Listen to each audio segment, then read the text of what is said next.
Bienvenue dans La situation de temps en temps, où nous répondons à vos questions sur l'état du monde avec nos réponses souvent déprimantes. Dans cette édition, nous traiterons de thèmes festifs et de Noël. Comme au Soudan, le déni de génocide, la possibilité que le Mexique soit un État en faillite, et les récentes révélations sur la violence et les exactions d'Assad en Syrie.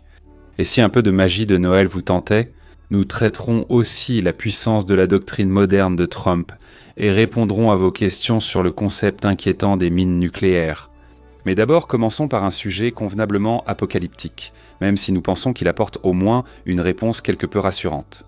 La question de savoir si la Chine et le Japon pourraient entrer en guerre. Voici la question de Sultan des Sajids. Je voudrais connaître la probabilité actuelle d'une guerre entre la Chine et le Japon. Avec les récentes incursions chinoises et japonaises à Okinawa, une intervention étrangère est-elle prévue, ou Japonais et Chinois géreront-ils la situation eux-mêmes ? Grand fan, continuez votre travail, merci. De temps en temps, nous avons en fait l'occasion de donner une bonne nouvelle sur cette chaîne. Même si rien n'est jamais sûr dans les affaires mondiales, nous pouvons affirmer avec confiance que la Chine et le Japon ne se feront pas la guerre de sitôt. Et oui, ce serait le bon moment pour toucher du bois avec ferveur. Pourquoi une guerre entre la Chine et le Japon est-elle aujourd'hui presque inimaginable ?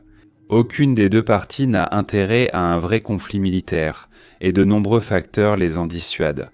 Pour rappeler à la fois à Xi Jinping de Chine et à Sanae Deke du Japon que le maintien de la paix est dans l'intérêt commun de tous.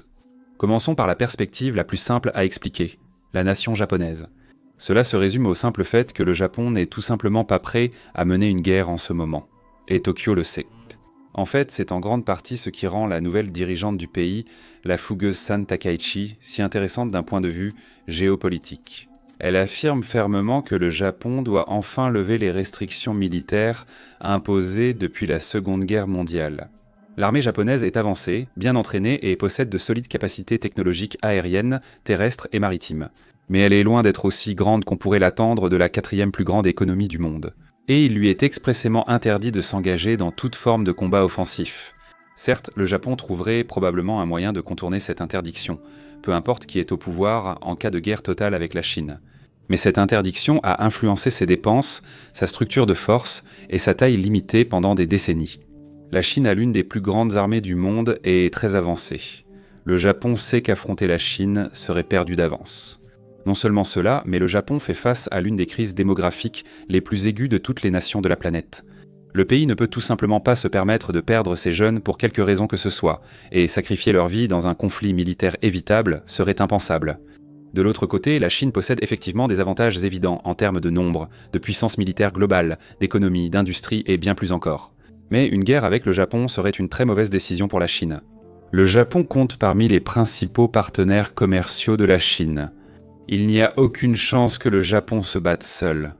Tokyo est l'une des seules capitales mondiales actuellement qui peut au moins être assez confiante que Washington maintiendrait ses garanties de sécurité et donc son parapluie nucléaire. Et comme toute la région comprend l'impact d'une chute du Japon, la Corée du Sud, Taïwan, l'Australie et d'autres pays indo-pacifiques rejoindraient sûrement la mêlée. En raison des importantes conséquences sismiques qui résulteraient de la Chine. Éliminer le Japon comme contrepoids en Eurasie, ce sont des nations qui ne s'alignent pas stratégiquement avec le Japon. Ceux qui considèrent la Chine comme une menace à long terme, comme l'Inde ou peut-être la Russie, pourraient aussi se sentir obligés de se battre. Et même si la Chine parvenait à acculer le Japon dans un affrontement en tête-à-tête, le Japon serait capable d'infliger de lourdes pertes à la Chine au cours du conflit, même s'il devait perdre à la fin.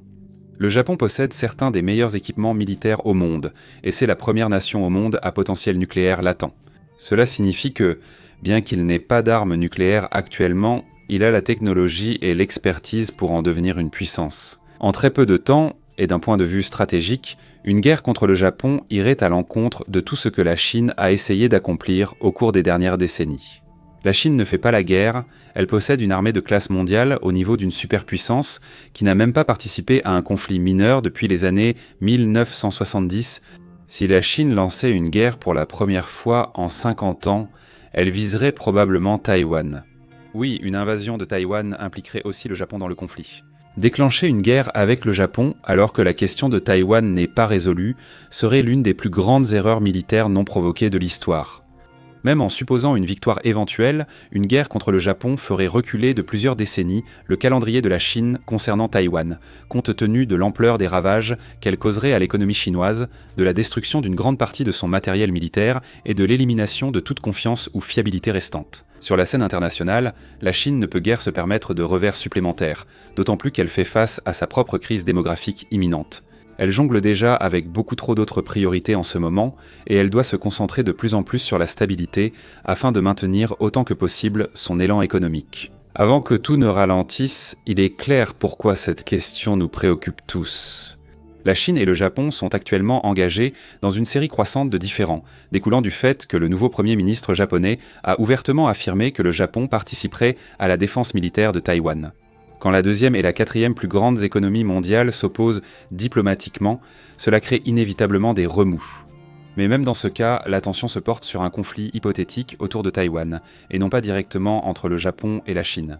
Les dirigeants chinois, et maintenant l'administration japonaise plus militariste et intransigeante, ont tous deux intérêt à donner l'impression qu'ils s'opposent l'un à l'autre et qu'ils ne permettront pas que leurs nations respectives soient insultées. Mais il est important de ne pas passer à côté de la réalité plus profonde. Ni le Japon ni la Chine n'ont l'intention de s'engager dans un conflit direct s'ils peuvent l'éviter. Surtout si l'on considère qu'il est plus que probable qu'un tel conflit verrait les deux nations s'empêtrer et déclencher la Troisième Guerre mondiale. En évaluant la nouvelle direction de la Syrie, GTM 9164 sollicite notre avis sur la guerre civile syrienne un an après sa fin. Êtes-vous moins sceptique à l'égard d'Al-Shara ? Êtes-vous optimiste quant à la capacité du pays à enfin tourner la page de la violence ? D'accord, eh bien, concernant la fin de la guerre civile elle-même, nous avons suivi de près le travail progressif visant à révéler certaines des pires exactions du régime Assad. Le monde a malheureusement découvert que la situation était aussi grave que prévu par les experts étrangers. Une enquête récente de Reuters a révélé une fosse commune dans le désert, pouvant contenir des dizaines de milliers de corps. Des documents obtenus par NDR ont révélé plus de 100 000 nouvelles photos montrant la torture et l'exécution d'environ 10 000 prisonniers d'après ces seuls dossiers. Les résultats du nouveau dirigeant de transition syrien, Ahmed al-Shara, et de son gouvernement sont jusqu'ici plutôt mitigés. Il y a de vraies raisons de se réjouir de certaines réalisations de Damas cette année. La reconstruction de la Syrie progresse rapidement dans de nombreuses régions. Certaines parties du pays sont aujourd'hui plus stables qu'elles ne l'ont été depuis une décennie ou plus. Et la Syrie est en train de se réintégrer avec le reste du monde. En même temps. Le temps de Chira au pouvoir a été marqué par plusieurs massacres à grande échelle de communautés minoritaires syriennes, où des groupes pro-gouvernementaux ont opéré aux côtés de combattants des forces de sécurité syriennes. Au mieux, Chira et son cercle n'ont pas su empêcher ces atrocités. Au pire, ils en sont complices. Pire encore, la Syrie risque bientôt de subir des vagues de violence accrues. Dama et ses partenaires turcs ont donné jusqu'à la fin de l'année à la région kurde autonome de Syrie pour s'intégrer.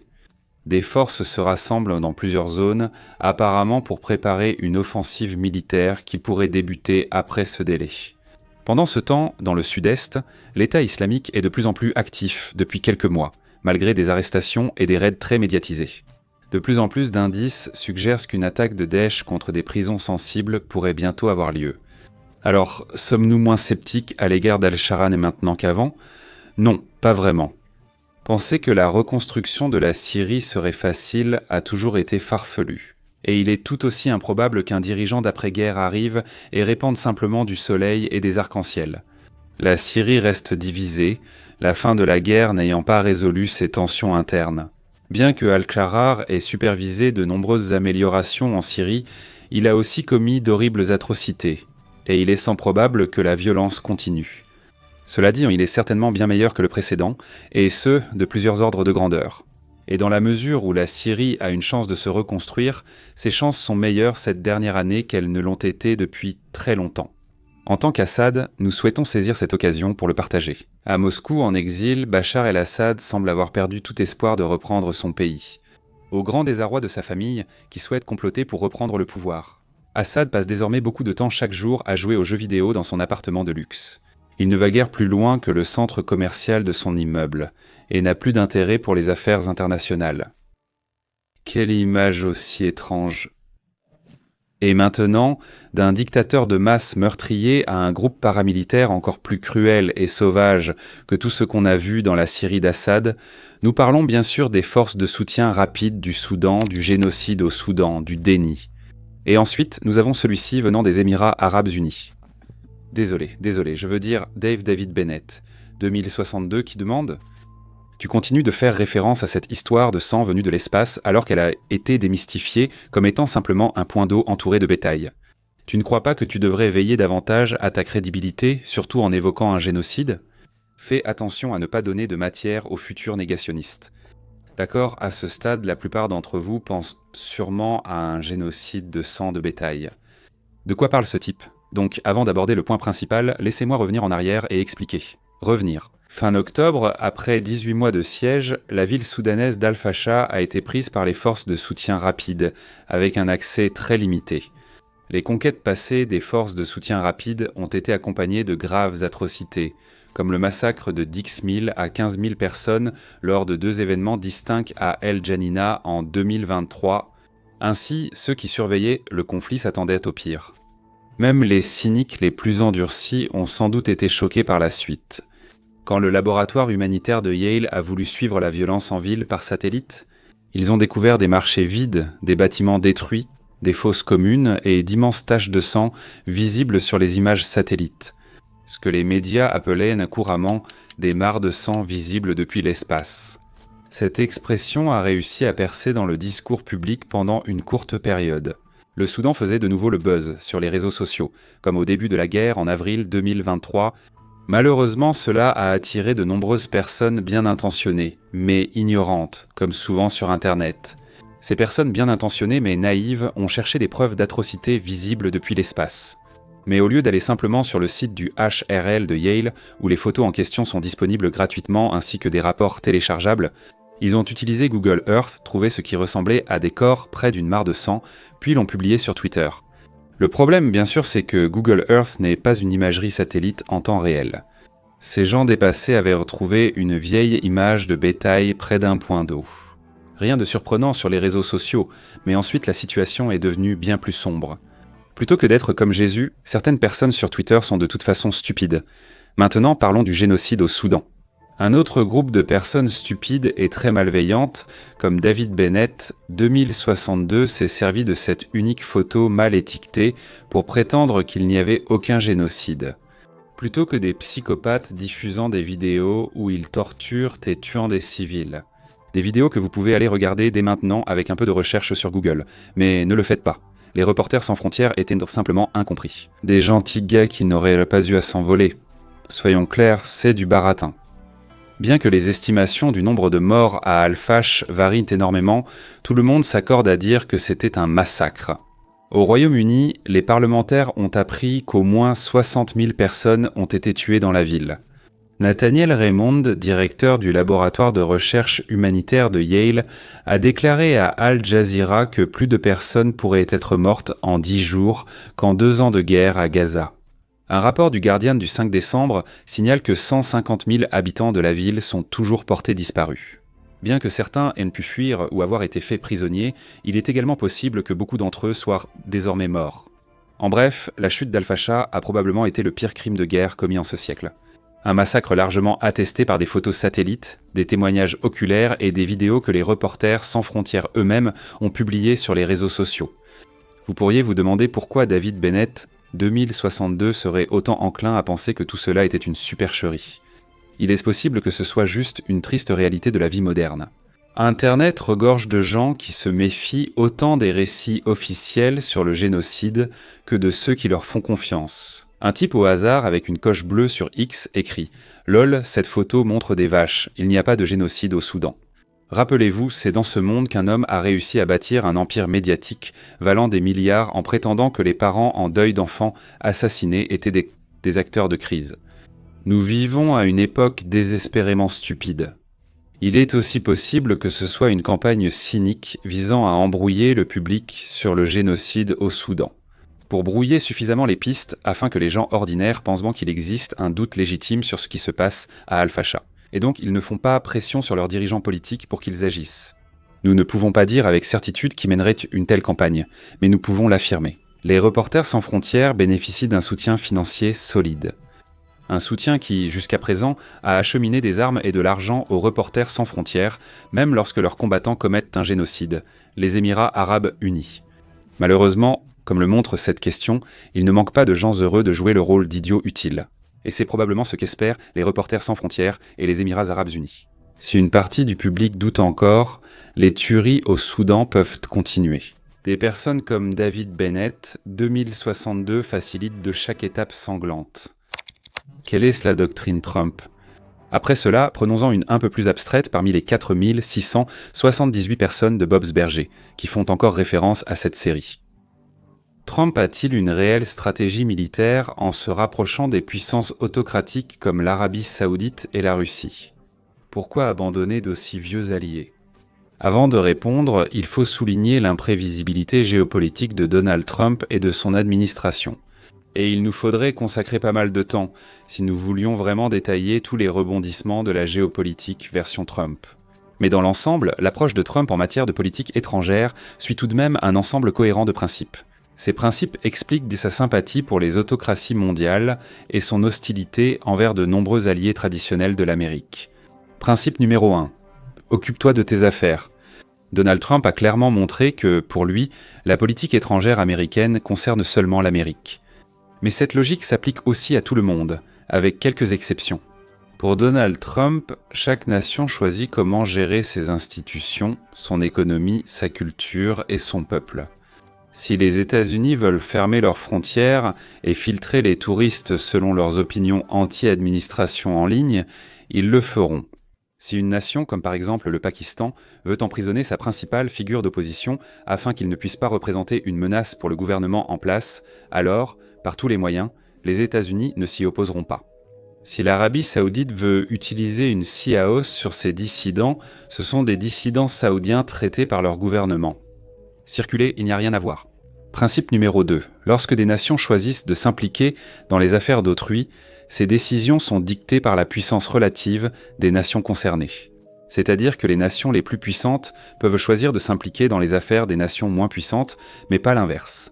Une nation comme la Russie peut choisir de s'étendre dans une nation comme l'Ukraine parce que la Russie est plus grande et plus forte, et à moins que l'Ukraine ne puisse arrêter la Russie, les objections de l'Ukraine importent peu. Une nation comme les États-Unis peut s'imposer dans un endroit comme le Venezuela, ou un endroit comme le Groenland. Les États-Unis sont bien plus puissants que le Venezuela, le Groenland ou toute autre nation qui les soutiendrait. Mais pour une nation moins puissante de s'impliquer dans les affaires d'une plus puissante, pour disons les Français ou les Canadiens ou les Suédois ou les Allemands faire la leçon aux États-Unis. Alors cela est inacceptable parce que cela va à l'encontre des règles de la dynamique de pouvoir entre ces nations. Et le principe numéro 3, lorsque les nations interagissent en tant que pairs, l'hypothèse de base est que toutes les parties impliquées sont motivées par le profit et l'enrichissement personnel. Si les États-Unis sous Donald Trump veulent se rapprocher d'un pays donné, alors ils craignent que cette proximité à travers de nouveaux accords économiques, des accords d'extraction de ressources, des investissements, etc. Si les États-Unis veulent négocier la paix entre deux nations, alors ils trouvent un moyen de rendre la paix plus rentable pour ces nations, et surtout pour la plus puissante des deux, que la guerre ne pourrait jamais l'être. Selon la philosophie de Donald Trump, une nation qui a conclu beaucoup de bons accords lucratifs ne va pas s'engager dans un conflit, une escalade ou des subterfuges. Parce que ces actions et les conséquences qui en découlent compromettront la capacité de cette nation à continuer de faire croître sa richesse. Et bien sûr, quand on parle de la richesse d'une nation selon la philosophie de Donald Trump, on parle aussi de la richesse de ses dirigeants. Enrichir l'un, c'est enrichir l'autre. Bien sûr, vous remarquerez que tout ce cadre va à l'encontre d'idées comme le droit international, les droits universels, une organisation des Nations Unies significative et d'autres caractéristiques de l'ordre libéral mené par les États-Unis qui existait autrefois. Donald Trump admet que pour les pays hors de l'ordre libéral dirigé par les États-Unis, ces institutions et idées n'ont plus d'importance depuis longtemps, et que le reste du monde, en dehors de cet ordre, joue selon des règles très différentes. En fait, la version plus impitoyable et asymétrique de la politique internationale, où les forts font ce qu'ils peuvent et les faibles subissent ce qu'ils doivent, correspond beaucoup plus à la manière dont Donald Trump préfère interagir avec le monde. Washington se rapproche de la Russie et de l'Arabie saoudite, s'éloignant de ses anciens alliés militaires. Dans cette vision trumpienne, il est plus efficace de traiter avec la Russie et l'Arabie Saoudite comme des acteurs guidés par leurs intérêts et leur enrichissement. On peut les inciter à maintenir la paix à grande échelle internationale en veillant à ce que la paix soit plus rentable que la guerre. Pour ce qui est d'éviter les petits conflits dans ces nations, cela dépend de la philosophie de Trump.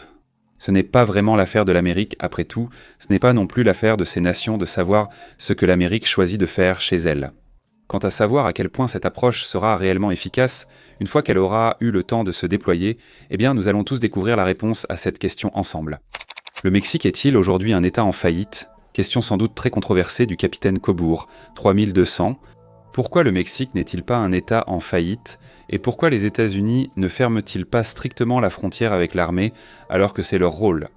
En fait, la deuxième question est bien plus facile à répondre.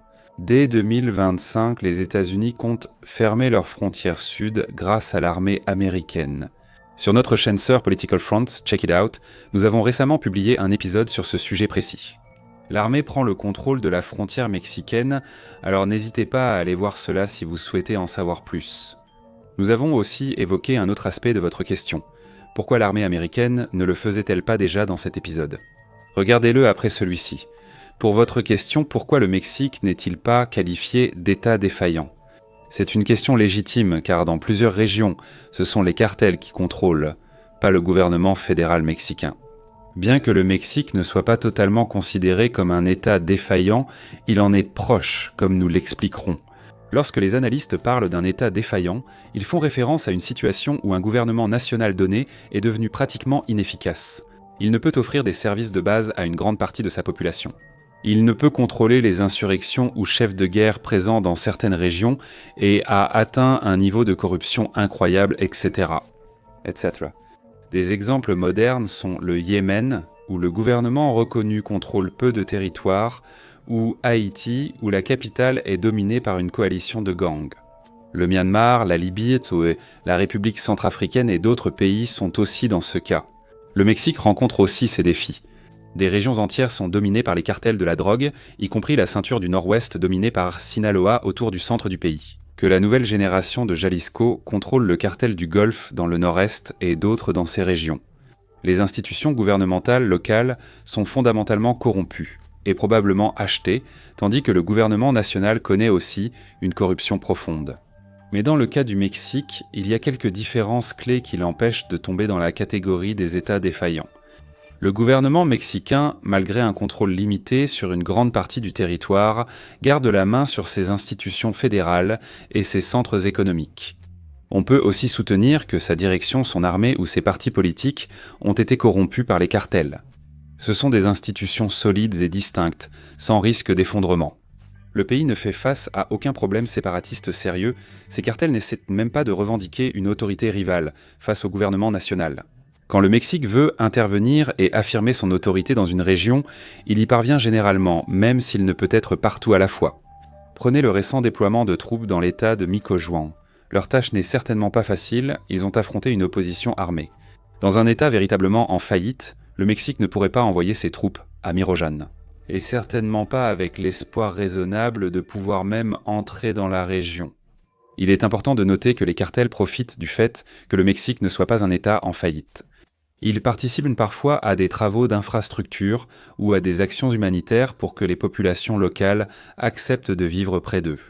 Les cartels mexicains cherchent le profit sans vouloir gouverner un territoire, car instaurer une administration autonome ou revendiquer la souveraineté coûte trop cher. Le Mexique possède toutes les institutions locales et régionales nécessaires au fonctionnement de ces zones.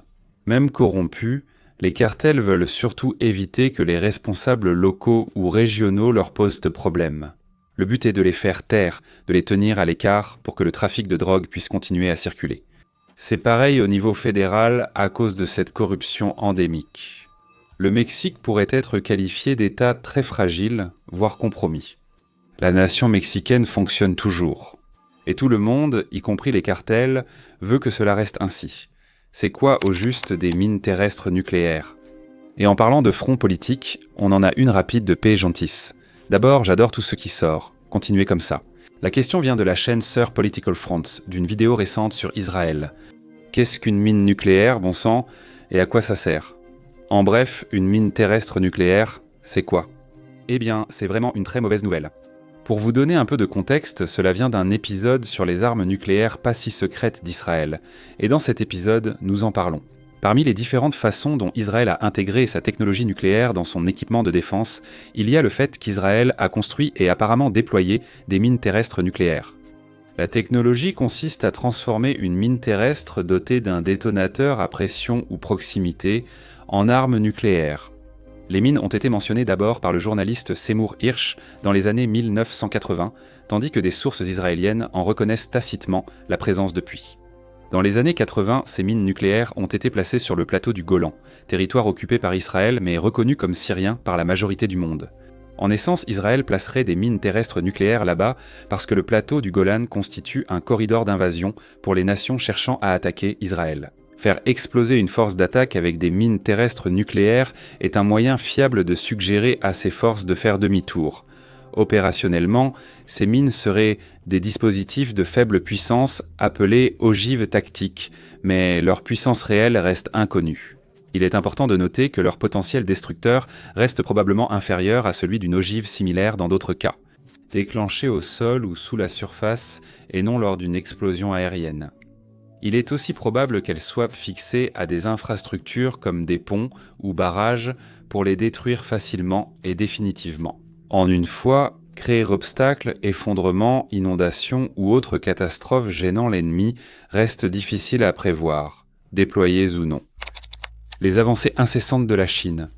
Pour conclure la section Géopole, voici une de Nathaniel Zanimil 176 avant de passer à autre chose. Pourquoi la Chine avance-t-elle si vite technologiquement alors que de nombreux pays occidentaux stagnent en productivité? Pourtant, la Chine parvient d'une manière ou d'une autre à développer la meilleure technologie de batterie, la meilleure technologie militaire avec ses avions de 6e génération, et elle est maintenant en tête mondiale dans les énergies renouvelables. Comment font-ils pour y parvenir aussi bien? L'approche chinoise du développement économique mérite une discussion approfondie et nuancée. Identifier la principale source d'efficacité de la Chine, contrairement à la stagnation ailleurs, est en fait assez simple. La plupart du monde, surtout l'Occident, suit les directives des marchés mondiaux pour ses décisions économiques. La Chine suit les directives du Parti communiste pour ses décisions économiques. Il ne s'agit pas d'un vrai débat capitalisme contre communisme, car qualifier l'économie moderne chinoise de communiste serait exagéré. Il s'agit plutôt d'une discussion sur la gestion des ressources économiques dans ces pays occidentaux. Il s'agit d'une situation où les gouvernements sont clairement distincts des entreprises de privées. L'État peut exploiter des ressources économiques comme le montre le complexe militaro-industriel. Washington peut aller chez Lockheed Martin et signer un contrat massif pour des avions de chasse, fournissant ainsi à Lockheed Martin toutes les incitations nécessaires pour fonctionner d'une manière qui sert Washington. Mais au final, Lockheed Martin fera ce qui a du sens pour Lockheed Martin. Si les intérêts économiques de Washington et Lockheed Martin diffèrent, Lockheed Martin agira selon ses propres intérêts. En Chine, la situation est différente. L'industrie dépend toujours de financement, mais le flux d'argent n'est pas régi par le marché libre et elle n'est pas indépendante de l'État. Au contraire, l'industrie dépend des décideurs de Pékin et constitue essentiellement une ressource d'État. Cela signifie que lorsque la Chine prend une décision sur la manière et l'endroit où dépenser son argent, cette décision n'a pas besoin d'avoir un sens économique. Pour les entreprises individuelles, cela doit avoir un sens global, mais l'argent circule plus facilement pour divers besoins. Même si le tourisme en France est très rentable, Paris ne peut pas simplement transférer ses profits vers la défense. La Chine peut le faire et la Chine le fait. La Chine peut investir davantage dans les batteries avancées ou dans divers programmes aéronautiques de haute technologie. Parce que ces décisions n'ont pas besoin d'avoir un sens économique en elles-mêmes. Si les États-Unis veulent recruter l'industrie pour un projet donné, ils doivent rendre ce projet rentable pour l'industrie. La Chine peut ordonner à ses meilleurs esprits de concevoir de meilleures batteries et les faire travailler jusqu'à la réalisation du projet. Que cet effort soit rentable à court terme ou que ce système donne de meilleurs résultats sur la durée, c'est une autre question. Mais parce que la Chine considère son industrie comme une ressource d'État plutôt que comme un partenaire extérieur, elle peut fonctionner de manière totalement différente. Écrit un épuisement sur les fronts de guerre. D'accord ? Nous arrivons maintenant à la dernière partie, pour ne plus détendue, de l'épisode, celle où nous invitons nos scénaristes, Maurice et Evan, à sortir du sous-sol pour répondre à quelques questions en coulisses. Commençons par une question de Recursive Cube 44 sur les scénaristes. J'apprécie les vidéos d'actualité quotidienne et informative. Comment maintenez-vous un rythme de production élevé sans épuiser votre équipe ou vos scénaristes? Peu de chaînes y parviennent, j'espère que vous garderez ce rythme car j'adore votre contenu. D'accord, tout d'abord, la réponse de Maurice, ce n'est pas facile. Entre février et mars, tout était accablant. Nous avons réalisé notre première grande interview avec l'ancien ministre lituanien des Affaires étrangères, Gabrielis Landsbergis, puis nous nous sommes détendus. Lors de la réunion dans le bureau ovale entre Zelensky et Trump, nos emplois du temps ont explosé. J'étais tellement épuisé à la fin du mois de mars que j'ai eu besoin de prendre une journée de repos pour ne rien faire d'autre qu'ignorer les actualités et faire comme si les événements mondiaux n'existaient pas. Et ce n'était même pas la semaine la plus chargée. Cet honneur revient à la semaine suivant le début de la guerre entre l'Iran et Israël. Toute l'équipe était tellement épuisée à la fin que nous étions tous d'accord pour dire que la seule raison de travailler ce week-end-là serait qu'il se passe vraiment quelque chose de majeur. Et puis, le dimanche 22 juin, les États-Unis ont fini par bombarder l'Iran. Mais je ne peux pas vraiment me plaindre. Une partie de la raison pour laquelle nous faisons tous ce métier, c'est pour avoir le sentiment d'aider les gens du mieux que nous pouvons à traverser des événements fous et rapides. Si cela implique des semaines interminables quand tout devient fou, qu'il en soit ainsi. Pour la réponse d'Evan, je garde à l'esprit que, même si c'est mon travail, accepter une forte charge de travail reste un choix volontaire. En tant qu'écrivain, Simon, si tu me permets de le dire, est en fait une personne fantastique pour qui travailler. C'est moi qui l'ai ajouté. On dirait que je l'ai fait, je ne l'ai pas fait. C'est gentil de ta part de le dire, Evan. Je n'ai aucun doute que si je dois revoir ma charge de travail à l'avenir, ce sera pour éviter l'épuisement professionnel. Nous pourrons sûrement faciliter cela. Ayant eu de nombreux métiers exigeants aux horaires non optionnels, je parle en connaissance de cause. Ça fait vraiment une énorme différence. Savoir que j'écris beaucoup parce que je le choisis et savoir que je travaille pour quelqu'un qui me soutient vraiment. Or, dans cet environnement, écrire souvent est un privilège, non un fardeau. À cela, Maurice aimerait rapidement ajouter « Oh, eh bien, je n'avais pas réalisé que le but ici était de cirer les pompes du patron. Adieu la promotion. » Je vais répondre moi-même. Je veux dire, je n'écris pas, donc c'est un peu différent pour moi, mais c'est plus facile pour moi d'être honnête. Mais je ne sais pas, je n'ai pas vraiment de bonne réponse. Je suppose que l'épuisement professionnel était quelque chose qui devrait m'affecter. Je veux dire, je fais ça depuis longtemps. Je fais beaucoup de vidéos, mais j'ai une excellente équipe. J'ai Maurice, Evan et d'autres ailleurs, bien sûr, et la production vidéo et tout ça, donc ça m'aide beaucoup. Je suis juste un bourreau de travail, je suis juste un démon, je ne sais pas. J'aime juste travailler, j'aime ça, tout simplement. Je ne sais pas, je continue simplement. Combien de personnes travaillant chez War France? Ensuite, une autre question de production de Tevin Hill 6401. J'espère que personne ne répondra à cette question car je l'ignore vraiment. Quelle est la taille de l'équipe en coulisses? Comme vos vidéos sont longues, détaillées et publiées rapidement sur divers sujets, je me demande combien de personnes travaillent à leur production. Oh non, ce sont juste des médias, c'est écrit, insérez Simon. Réponse, je ne sais pas. Je dirais 15, ce serait une supposition. Ce serait vraiment une supposition. La revanche des mauvaises herbes, puis celle du cône de signalisation déprimé. Et ça parle de front de mauvaises herbes. D'abord, donnez-nous des fronts de mauvaises herbes. Nous l'exigeons. Ça ou Simon. Quant à savoir où est Chat, je ne comprends pas. Comment, toi et ton équipe, percevez-vous le boom de l'intelligence artificielle, outils ou obstacles, notamment concernant les mauvaises herbes? Je n'en ai aucune idée. Pas de spoiler. Reviens à Noël, il pourrait y avoir un cadeau sous le sapin. Slash sur ta page d'abonnement YouTube. Pas de promesse. Pour l'intelligence artificielle, il est écrit « Insérer Simon ». Je n'ai pas du tout préparé ça. C'est une bonne opportunité, mais aussi une grande menace. Je ne sais plus distinguer le vrai du faux sur Twitter, surtout pour les vidéos. C'est assez intense. Et ça me fait me demander qu'est-ce que je rate d'autre dans le monde. Qui est simplement inventé ou qui est juste vraiment convaincant. Mais en même temps, c'est utile. Je ne sais pas combien de lettres et documents juridiques j'ai reçus. Brouillon de ChatGPT où je ne suis pas satisfait et ça donne « Salut ChatGPT assistant juridique, quoi de neuf ?» De toute façon, c'est un outil très très puissant et utile. Vidéo inédite, un petit aperçu des coulisses ici. Comme le demande Baba Rudra, est-ce que des scripts ont été lus? La vidéo n'a pas été publiée pour une raison et Evan va y répondre. Cela arrive rarement, pour des raisons plutôt ennuyeuses. Parfois on accepte un script d'un nouveau scénariste, on essaye de l'enregistrer mais ce n'est pas à la hauteur attendue. Ou très rarement on enregistre quelque chose, et puis à cause de l'actualité, ça devient tout simplement obsolète. On a écrit 2 versions alternatives de cet épisode. Pour l'élection américaine de 2024, nous avons publié un épisode sur les implications mondiales de Donald Trump président et préparé une autre version à diffuser. Au cas où Kamala Harris aurait gagné, vous pouvez en fait regarder la vidéo sur Harris aujourd'hui sur Frontstar Company, notre site spécial pour les membres, Frontsco, allez y jeter un œil. Parfois, très rarement, nous avons choisi de ne pas publier un épisode en raison de son sujet. Lors de l'enregistrement, dans un cas, avant l'échelle complète. Je sais où ça va, je sais exactement de quoi Evan parle. Je déteste te marcher sur les pieds ici, Evan, mais on enregistrait cette vidéo sur le groupe Wagner. Je n'avais jamais entendu parler du groupe Wagner. Le groupe Wagner n'était pas courant dans le langage commun. Et en gros, on enregistrait cet épisode. Je me suis dit, oh, on ne connaît pas ça parce qu'ils assassinent des journalistes tout le temps, partout, et je me suis dit, Bat, je suis un lâche, ce n'est clairement pas pour moi. Revenons à Evan, évidemment. On aurait pu savoir à l'époque qu'ils finiraient par devenir une force reconnue mondialement, mais on savait déjà qu'ils avaient tendance à s'en prendre aux journalistes et à d'autres personnes qui décidèrent de parler d'eux.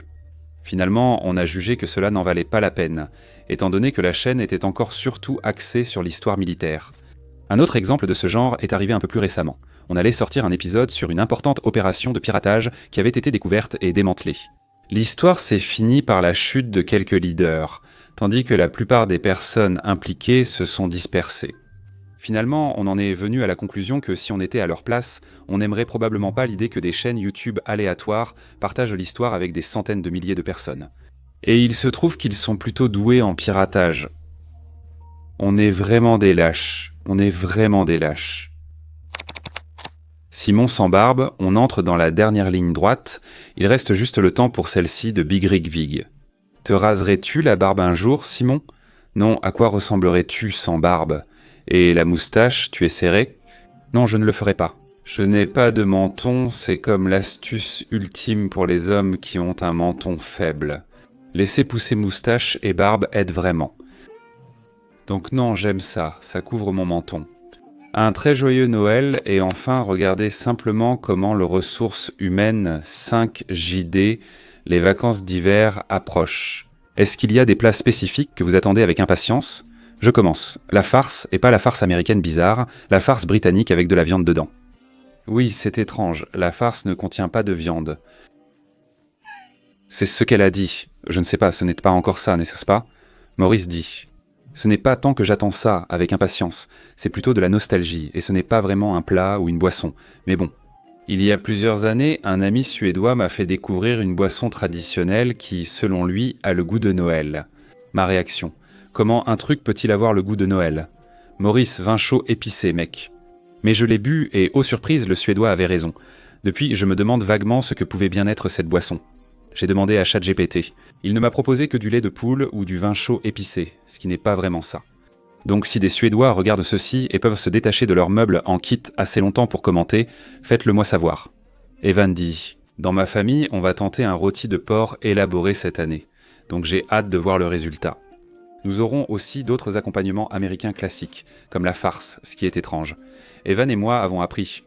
Je suis allé à un dîner de Thanksgiving et on m'a demandé de préparer de la farce et je suis arrivé avec de la farce britannique. Les Américains demandaient « c'est quoi ?» et je répondais « c'est de la farce ?» Il a demandé de la farce, il disait un peu que non mais ils ont aimé, donc c'était bien. On a aussi des accompagnements américains comme la farce, les patates douces et des légumes. Mais le but c'est de manger léger avant les desserts. Quand ça arrive, mieux vaut ne pas se mettre entre moi et le gâteau crumble. J'ai déjà répondu. Merci d'avoir regardé, joyeux Noël.